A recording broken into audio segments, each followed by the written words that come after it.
Shalom Aleihim. Berjumpa lagi dengan saya pada perenungan hari ini tanggal 20 September 2023. Kembali kita mau mengucap syukur di dalam doa di pagi yang cerah ini saudara. Dan berilah senyuman dan sapaan kepada sesama kita. Kita awali perenungan pagi hari ini dengan tanda kemenangan kita dalam nama Bapa dan Putra dan Roh Kudus. Amin. Menggadai kehidupan lama, membeli kehidupan baru.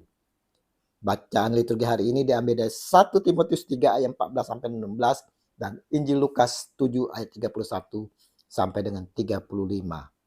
Saudaraku yang terkasih, pernahkah saudara kita suatu ketika mengalami kebosanan, kejenuhan dalam doa? Mungkin juga di dalam pelayanan saudara, merasa bosan. Walau dipaksa untuk tetap menjalaninya, rasanya hampa dan tak berarti. Atau mungkin kita berhenti sejenak dari segala rutinitas kerohanian kita. Karena kita tak merasakan kehadiran Allah. Kita tidak merasakan kebaikan Allah. Inilah saudara, masa-masanya kita mengalami stagnasi iman saudara. Di mana keadaan terhenti, tidak bergerak, tidak aktif, tidak jalan, tidak maju atau mundur. Tetapi pada tingkat yang sangat lambat. Tidak mengalir. Stagnasi iman ini saudara dialami oleh para ahli Taurat dan orang Farisi di sekitar Yohanes Pembaptis dan Yesus. Walau mereka melakukan ibadah dengan berdoa dan membaca Taurat, mereka tidak bisa melihat dan mengalami akan kebaikan dan kebenaran tentang kerajaan Allah yang disampaikan oleh Yohanes Pembaptis maupun Yesus. Mereka hanya bisa melihat bahwa Yohanes adalah orang yang dianggap berbeda jalan pemikiran dengan mereka. Sehingga membenci pendapat dan ajarannya saudara. Bagi mereka, Yesus tidak memiliki kebenaran mutlak pada dirinya. Karena Yesus sering bergaul dengan peminum, pemungut cukai, dan pendosa-pendosa lainnya. Mereka yang mengalami stagnasi iman, pemahaman mereka yang suci tak bisa, pemahaman mereka yang suci saudara tak bisa atau tak boleh bergaul dengan pendosa karena akan mencemari kesuciannya. Sehingga mereka menganggap dirinya yang suci ini saudara menjauh dari mereka yang berdosa. Stagnasi iman ini mampu membutakan seseorang sehingga ia beranggapan bahwa hanya dirinya lah yang paling benar. Membuat seseorang mati rasa ketika melihat kebenaran. Yang mati rasa pada juga dapat berdiam diri jika melihat ketidakadilan terjadi di sekitarnya. Atau bahkan tak memiliki rasa bersalah ketika melakukan dosa. Inilah yang namanya stagnasi iman saudara. Coba kita refleksi diri kita masing-masing saat ini.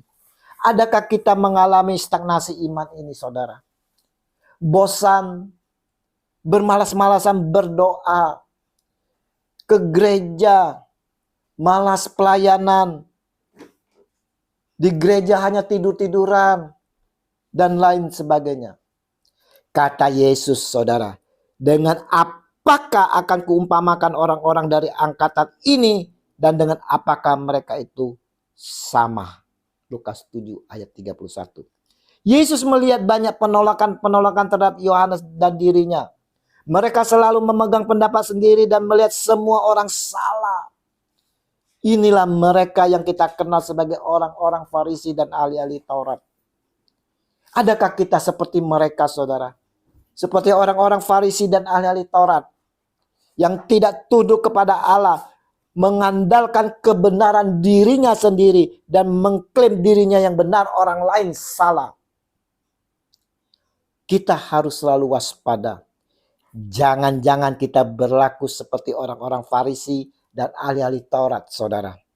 Bersikukuh dengan pendapat kita sendiri dan tidak mau bersandar kepada Allah. Misalnya yang sering dilakukan oleh kebanyakan kita demi uang, maka kompromi dengan dosa dan memakai segala cara untuk mendapatkannya dan berdalih.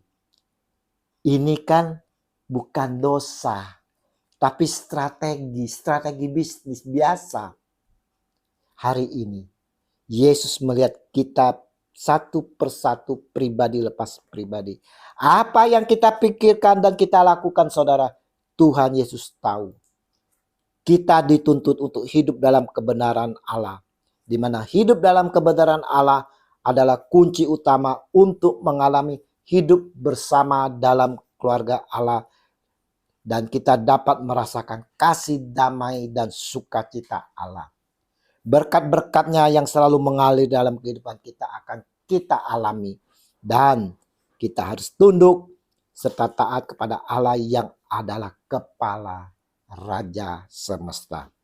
Ahli Taurat dan orang-orang Farisi mempertahankan hidup lamanya mereka, saudara. Tidak mau menggadai kehidupan lama mereka yang tidak percaya, tidak taat untuk mendengarkan pemberitaan firman pengajaran yang benar. Akibatnya, saudara, mereka ini, ahli Taurat dan orang-orang Farisi, harus masuk dalam penghukuman di neraka untuk selama-lamanya. Ngeri, saudara.